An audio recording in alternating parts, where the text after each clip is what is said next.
instalar diferentes sistemas operativos y normalmente en nuestro medio lo que se instala es Windows, ¿sí? Pero existe el sistema operativo Linux, que es el que nosotros vamos a estudiar, y ese lo instalaremos en una máquina virtual. Es decir, crearemos en primer lugar un hardware virtual y dentro de ese hardware virtual vamos a instalar el sistema operativo Linux. Encima del sistema operativo están las aplicaciones, el software de aplicaciones y del sistema. Y para hacer uso de ese software está el usuario final, ¿sí? Es decir, en este computador o en el computador que ustedes tienen en sus manos, tenemos el sistema operativo que nos permite pues hacer diferentes tareas que tienen que ver con la administración de los archivos dentro de nuestro computador y con la administración de los dispositivos periféricos que están conectados a nuestro computador. Para eso, para trabajar en el sistema operativo Windows, dependiendo de la versión del sistema, pues tenemos un panel de control, se lo llama así en versiones anteriores y ahora directamente se lo llama configuración del sistema. Entonces, para los que tienen las versiones más modernas del sistema operativo, desde el botón inicio nosotros ingresamos a la configuración del sistema y desde aquí pues nosotros configuramos los diferentes dispositivos periféricos que tenemos en nuestro computador, ¿sí? También configuramos nuestras tarjetas de comunicación, nuestras tarjetas de red, ya sean inalámbricas para comunicarnos con Wi-Fi o tarjetas Ethernet, que son tarjetas de red que nos permiten comunicarnos mediante un cableado, mediante cable UTP. No vamos a entrar en detalle en la administración del sistema Windows, pero es necesario que ustedes conozcan cómo administrar Windows, ¿no? No sé, me parece que dentro de las materias que ustedes siguen no hay una materia que les enseñe Windows, ¿no? Pero no es difícil, ustedes trabajan día a día con el sistema operativo Windows, por lo tanto, quienes no sepan manejar bien las opciones de Windows, pues les pido que que sigan diferentes tutoriales que pueden existir ya sea en YouTube o en páginas web, que les indica, o en la página web de Microsoft mismo, que les indica cuáles son las funcionalidades y la forma de configurar el sistema y los dispositivos conectados al sistema, ¿sí? Por ejemplo, yo este rato estoy en la configuración del sistema y aquí tenemos al lado izquierdo una serie de pestañas que me permiten configurar lo que yo señalo. En este caso estoy señalando Bluetooth y dispositivos, ¿sí?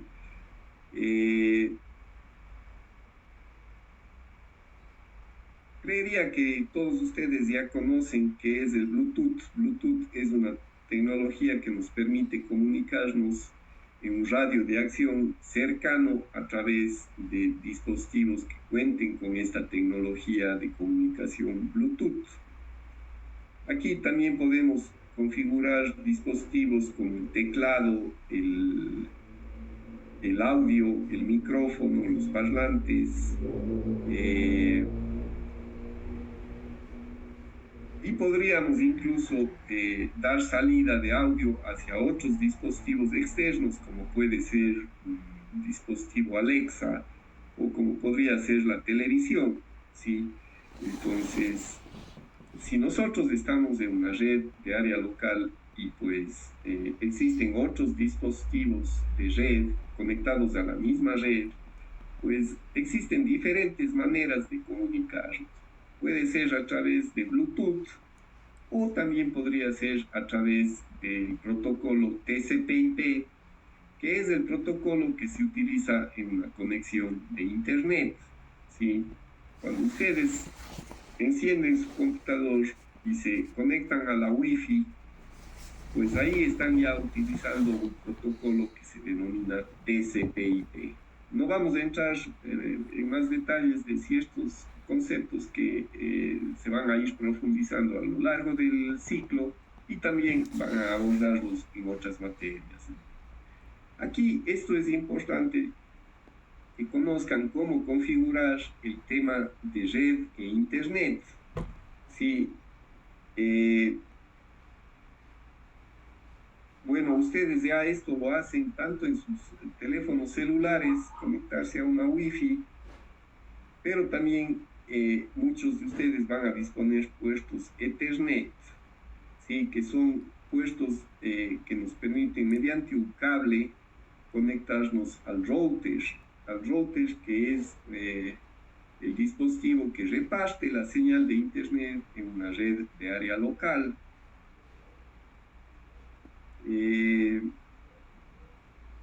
La ventaja del Ethernet es que es una conexión más segura. Digamos que no existe interferencias si ustedes se conectan a través de un cable directamente al router, ¿sí?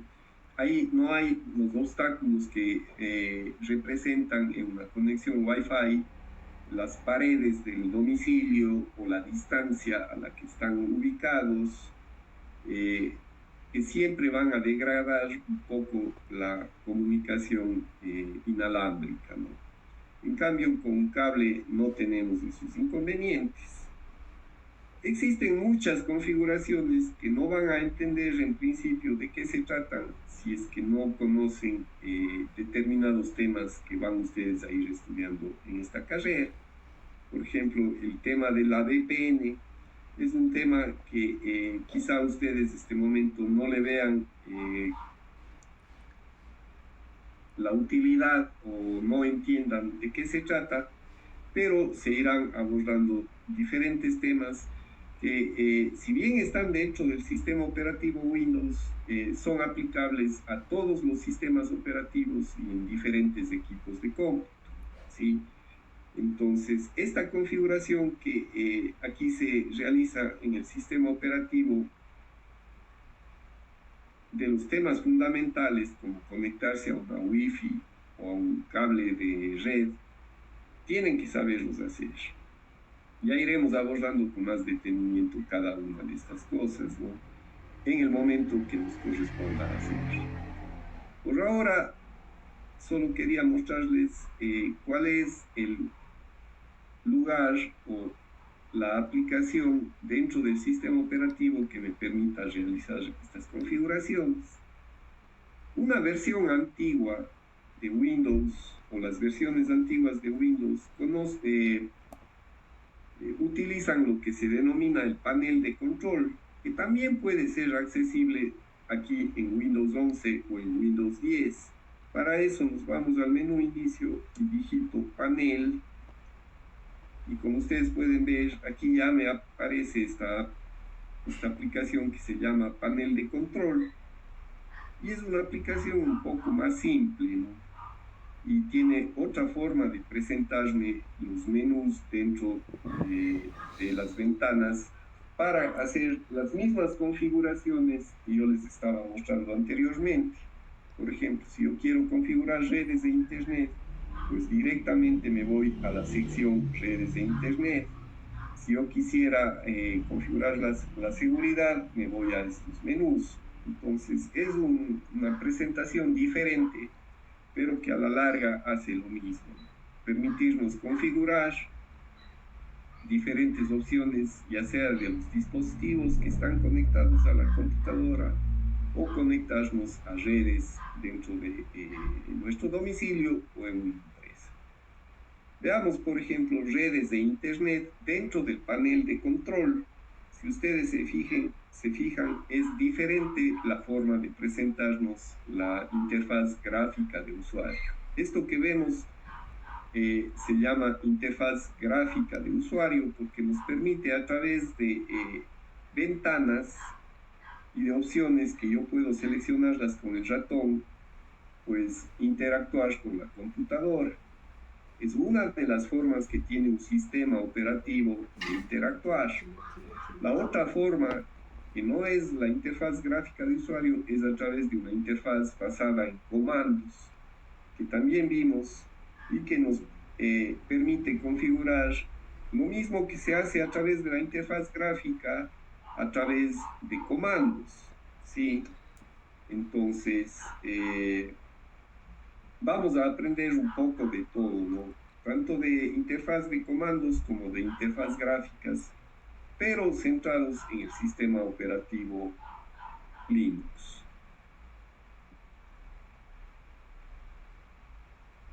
Ya regresaremos más adelante a estas configuraciones, tanto en Linux como en Windows, para hacer ciertas comparaciones. Bueno, les pido que hagan una lectura de esta introducción a los sistemas operativos. Yo ya les he mencionado, por ejemplo, el lenguaje de máquina. Aquí está descrito también de qué se trata el lenguaje de máquina. Recuerden que dentro de un computador lo que se manejan son señales eléctricas, ¿sí? Y las señales eléctricas en corriente continua, es la energía dentro del computador, puede diferenciarse con presencia de energía y ausencia de energía, que puede a su vez relacionarse con el número 1 o con el número 0, que es el lenguaje binario, que es el lenguaje que entiende la máquina. Entonces aquí hay una descripción de lo que es el lenguaje de máquina, una pequeña descripción. Más acá abajo tenemos la definición de lo que es un sistema operativo. Esto es importante que ustedes lo estudien. Una definición básica, un conjunto de programas informáticos. En realidad el sistema operativo no es un solo programa, no es una sola aplicación. Es un conjunto de aplicaciones o de programas, ¿no?, que se empaquetan de tal manera que conforman entre todos estos programas el sistema operativo. ¿Ya?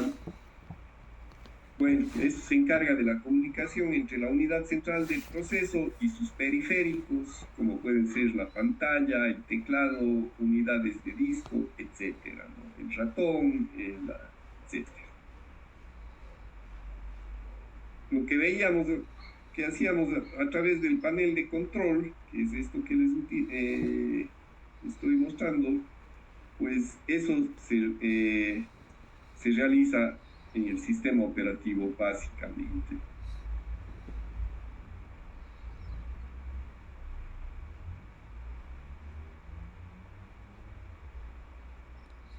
Administrar los recursos del computador. Esto sería de resaltarle aquí.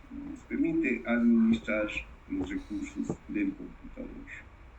Ahora, aquí me dice, esta administración se realiza mediante una serie de comandos, ¿sí? Pero esto ya no es solo así, porque se puede hacer a través de comandos, pero como les digo, también existe la interfaz gráfica de usuario que nos permite trabajar a través de la interfaz gráfica de usuario mediante ventanas. Bueno, aquí nos dice que es un intermediario entre el usuario de una computadora y el hardware de la computadora. Eso es el sistema operativo. Ahora, ¿para qué sirve el sistema operativo? Aparte de configurar los dispositivos periféricos que nosotros tengamos conectados o conectarnos a la red, también nos sirve para poder ejecutar programas, ¿sí? Que es otra de las líneas o de las grandes características que tiene un sistema operativo. el hecho de ejecutar programas, ¿sí? Pero los programas ya no son como los del sistema operativo, sino son programas que tienen una aplicación específica. Por ejemplo, programas que me permiten procesar palabras, como es Word, o programas que me permiten procesar números, como es Excel, ¿ya? Entonces, el sistema operativo me permite ejecutar estos programas, ¿no? También el sistema operativo pues administra los recursos que dispone la máquina de la manera más eficientemente posible, ¿sí? Cuando hablo de recursos, recuerden siempre al menos estos tres principales recursos: CPU o procesador, memoria principal o memoria RAM y memoria secundaria o discos duros, ¿ya? Entonces, eso también se administra desde el sistema operativo. Eso está descrito en este documento. Más acá nos brinda una historia de los sistemas operativos y se remonta a los años 40, en donde aparecieron las primeras computadoras, ¿no? Yo ya les describí que cuando aparecían estas primeras computadoras, todo se hacía en lenguaje de máquina. Recuerden que para poder trabajar con lenguaje de máquina antiguamente se utilizaban tarjetas perforadas, ¿no? Tarjetas de cartulina. Se perforaba cuando uno quería especificar un 0 y no se perforaba si ese espacio correspondía a un 1.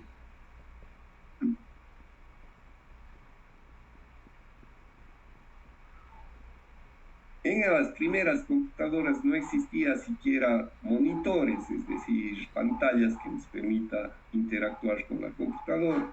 Luego, ya en los años 50, aparecieron sistemas operativos que nos permitía interactuar con un monitor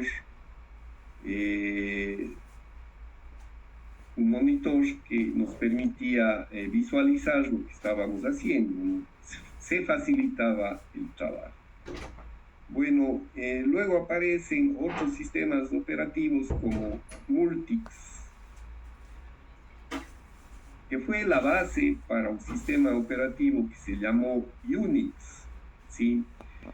Recuerden siempre este sistema operativo Unix, porque Unix es la base del sistema operativo que nosotros vamos a estudiar en este curso, que se llama Linux, ¿sí? Unix y Linux vienen a ser sistemas operativos semejantes. No son lo mismo, pero tienen componentes muy similares, ¿ya? Unix es un sistema operativo comercial que hay que pagar para poder ser utilizado, mientras Linux es un sistema operativo libre, ¿sí? Y ya vamos a ver lo que implica esa libertad que tiene Linux, ¿no? Bueno, aquí nos habla de que aparecen sistemas operativos en los años 70, pero no se menciona uno en particular porque no son relevantes en realidad. Aquí, más abajo, se hace una clasificación de los sistemas operativos y esta clasificación puede ser interesante si ustedes se ponen a ver todas las funcionalidades que puede tener un sistema operativo, ¿sí?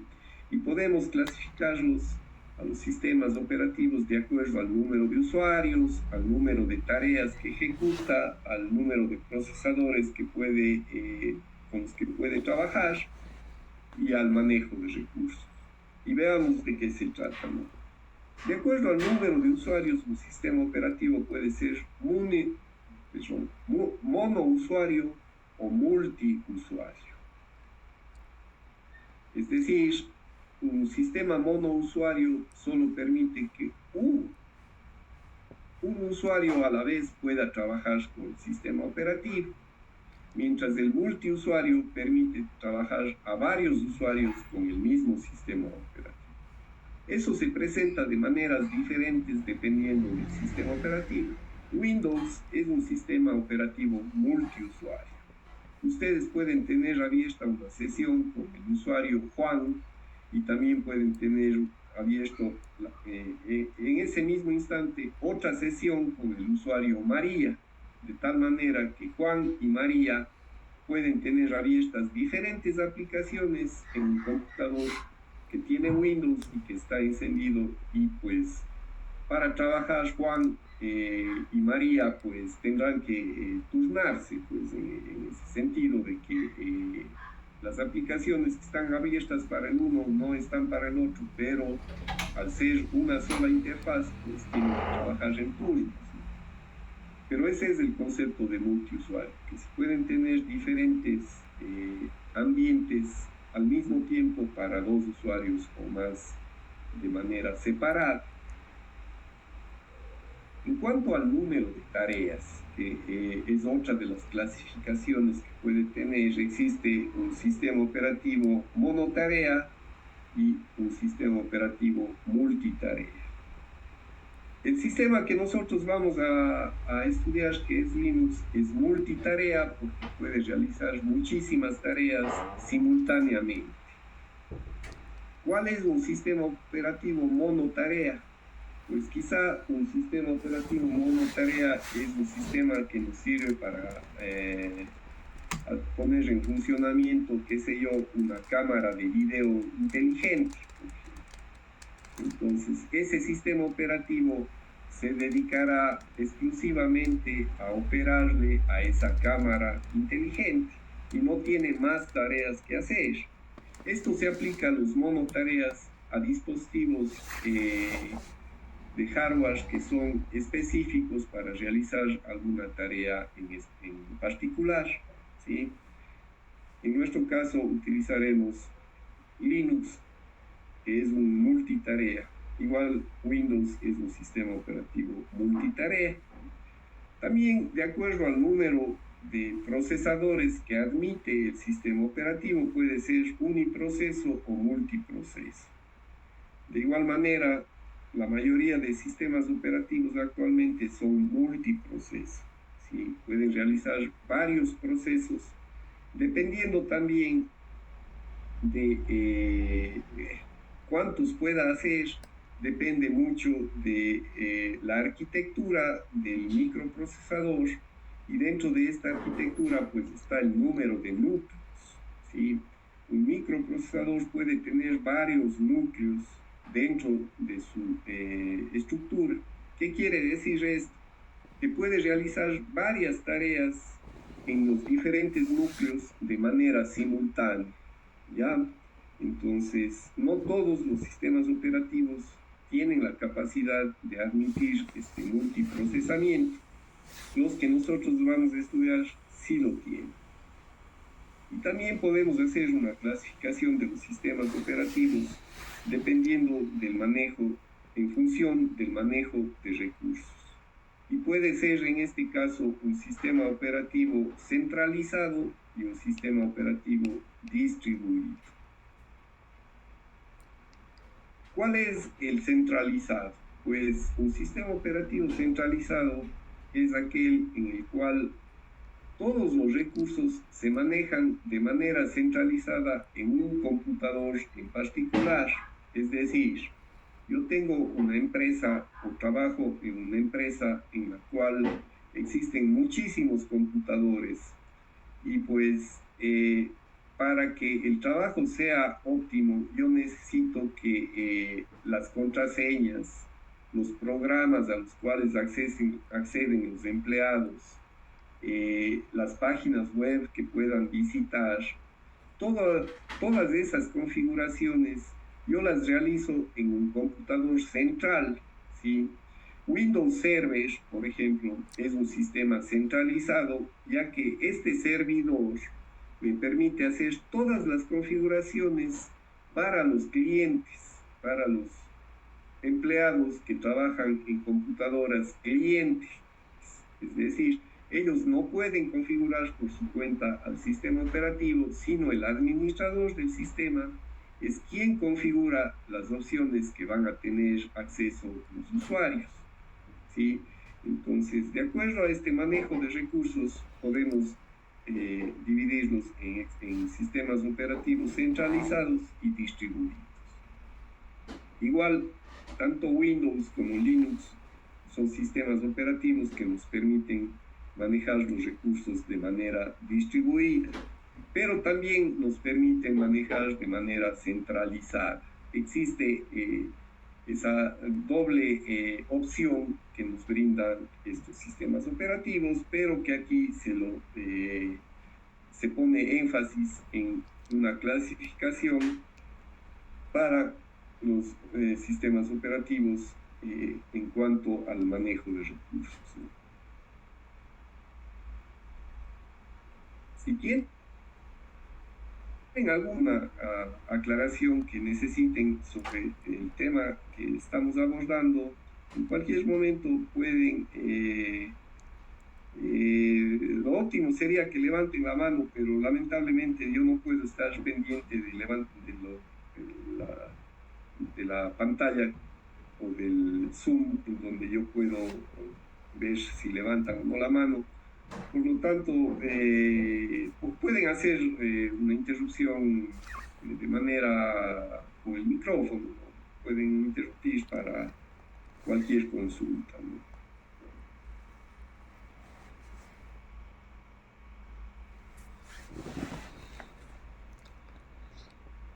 Bueno, acá abajo nos da ejemplos de diferentes sistemas operativos de acuerdo a estas clasificaciones que se lo hacen, ¿sí?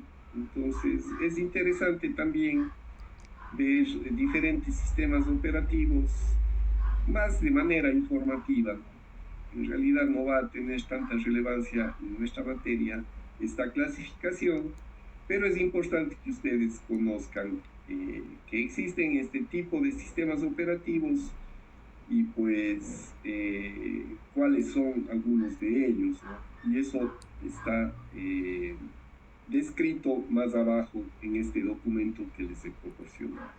Léanlo también para que puedan comprender de mejor manera estos conceptos que vamos abordando. Aquí ya viene un tema nuevo, que vienen a ser los componentes del sistema operativo.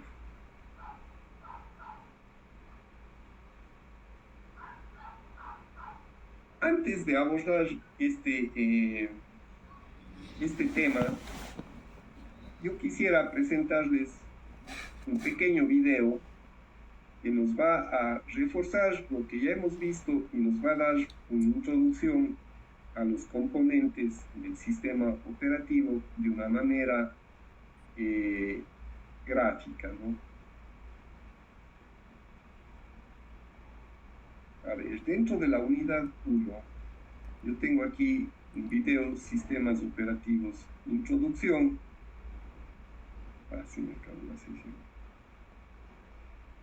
Ya, que es este. Voy a presentarles este video y voy a hacer pausas en donde crea necesario aclarar ciertos temas que se presentan en el video, ¿no? Esperemos que podamos concluir con el video porque solo nos quedan 15 minutos aproximadamente. El video dura 11, pero con las pausas probablemente no acabemos. Si es así, pues lo terminaremos el día de la próxima clase. No sé, me parece que no estaba compartiendo toda la pantalla. Voy a compartirles con el sonido también. Ya. Listo. Vamos a ver. Bienvenidos una vez más a este su curso de informática desde cero. Continuamos avanzando y hoy vamos a empezar a adentrarnos en lo que es el sistema operativo. Hoy en día las computadoras se usan para muchas cosas de propósitos diferentes, tales como jugar videojuegos, ver fotos y videos, realizar análisis, cálculos y programación, comunicaciones y colaboraciones, entre otras cosas. Las computadoras de hoy son una mezcla de hardware y software, pero existe un programa global que los une a ambos en un mismo propósito a trabajar en conjunto. Este programa es el sistema operativo. ¿Pero qué es un sistema operativo? Para saber qué es el sistema operativo, debemos retroceder en el tiempo hasta la invención de las primeras computadoras. Las primeras computadoras podían manejar hasta 5.000 procesos de cálculo al mismo tiempo. Esto era impresionante para el avance de la informática en la época. Sin embargo, las supercomputadoras de hoy realizan hasta 34 billones de cálculos por segundo. Los programas de la época se escribían en tarjetas perforadas que eran pedazos de cartón con agujeros. Estos eran alimentados uno a la vez en la unidad de procesamiento central o CPU, dando origen a la primera forma de procesamiento por lotes de computadoras. En algunos casos, una persona estaba a cargo de asegurarse de que las tarjetas se introdujeran correctamente en el socket de alimentación. Su trabajo consistía en corregir atascos y programar cuándo se podía ejecutar el próximo programa. A medida que la computadora se volvió más rápida, se pudieron procesar las tareas de perforación más rápido de lo que se podían introducir las tarjetas. Esto dio origen a otro problema. Existían recursos de diferentes ordenadores con diferentes configuraciones como la memoria RAM y los dispositivos conectados a ellos como las impresoras. Un programador tenía que escribir tipos de programas diferentes específicos para la máquina en la que se ejecutaría. En ocasiones no se sabía cuál era la tarjeta indicada y todo se complicaba bastante. La solución fue escribir una brillante pieza de software llamada sistema operativo. El sistema operativo se haría cargo de las tareas más comunes entre los programas. Hoy en día los sistemas operativos controlan el hardware de la computadora, administran y asignan recursos y proporcionan una interfaz para el usuario. Ya, bueno, lamentablemente los textos están en inglés, ¿no? Pero esto es importante que tomen nota, ¿no? El sistema operativo es responsable de las tareas más comunes, es decir, borrar un archivo, mover un archivo, copiar un archivo, abrir un programa, cerrar un programa, conectarse a internet. Esas son las tareas más comunes, ¿no? Más abajo, controlar el hardware interno de la computadora. Más abajo, manejar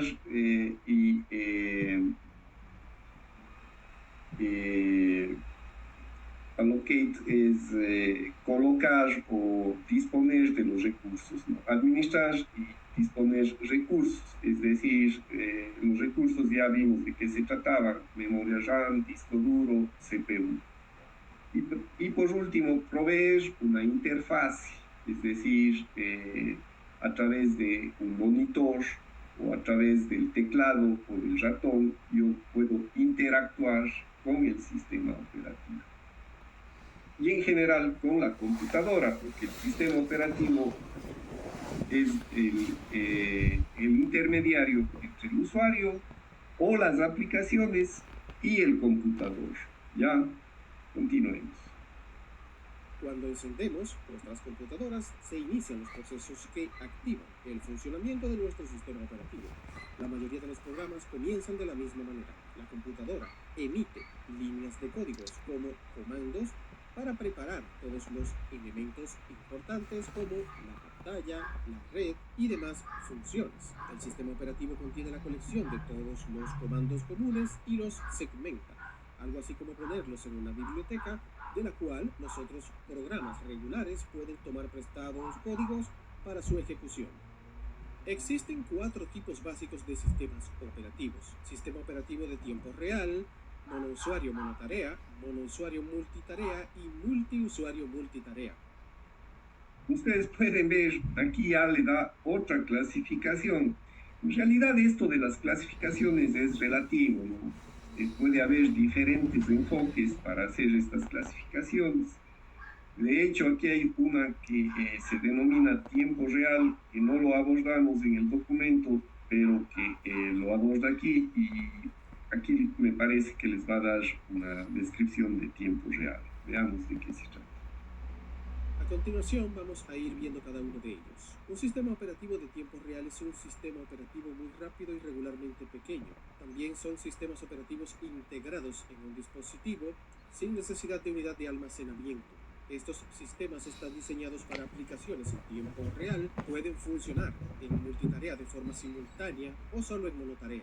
Las aplicaciones en tiempo real son aplicaciones que responden a ciertos tipos de entrada de forma extremadamente rápida, incluso millonésimas de segundo. Las aplicaciones de tiempo real se utilizan en equipos de diagnóstico médico, sistemas de soporte a funciones vitales, maquinaria, instrumentación científica y sistemas industriales. Una de las características presentes en sistemas operativos de tiempo real son no usar mucha memoria.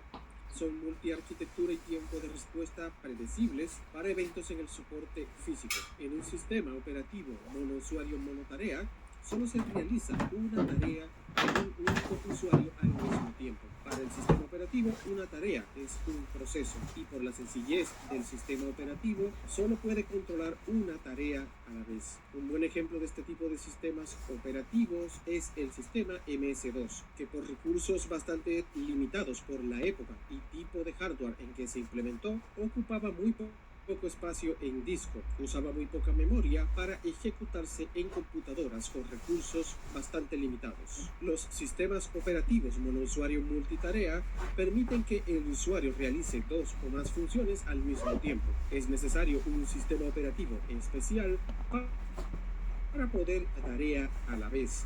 Este es precisamente el tipo de sistema que mejor favorece al diseño de las computadoras personales. Windows, Linux y OS X entran en esa categoría. Las características multitarea de estos sistemas operativos nos permite realizar nuestras actividades con una gran productividad. Son muchísimas las ocupaciones que requiere un equipo de cómputo para llevar a cabo sus funciones de manera más eficiente y en periodos de tiempo más cortos. Una de las ventajas de este sistema operativo es el tamaño y complejidad que requiere el proceso multitarea mientras mantiene funcionando todo lo demás, como la interfaz gráfica o la integración entre varios programas abiertos al mismo tiempo. Un sistema operativo multiusuario y multitarea es un sistema operativo que permite que múltiples usuarios ejecuten programas que operan de manera simultánea en un solo servidor de terminales. Esto no es igual a conectarse a un servidor de red y acceder a servicios como archivos, impresoras o demás recursos. Esto no ocurre en un sistema multiusuario multitarea. Este ofrece a cada usuario un entorno complejo de trabajo llamado sesión de usuario en un servidor. Todas las aplicaciones de usuario se ejecutan en su respectiva sesión del servidor de forma separada. El cliente de terminal es el software que permite que esto sea posible. En este tipo de entorno, todo pasa en el servidor. Algunos sistemas operativos multiusuario son Linux, Solaris y BSD. La ventaja de estos sistemas operativos es que pueden administrarse haciendo simplemente cambios a un servidor en lugar de hacerlo en varias computadoras de escritorio. Los usuarios tienen acceso a una computadora más poderosa que la que tendrían en una computadora personal. La desventaja principal es que cuando la conexión de red falla, el usuario no puede usar las aplicaciones que se procesan en el servidor. Veamos ahora qué es la interfaz de usuario en un sistema operativo. La interfaz de usuario es un conjunto de elementos con los que interactuamos en pantalla.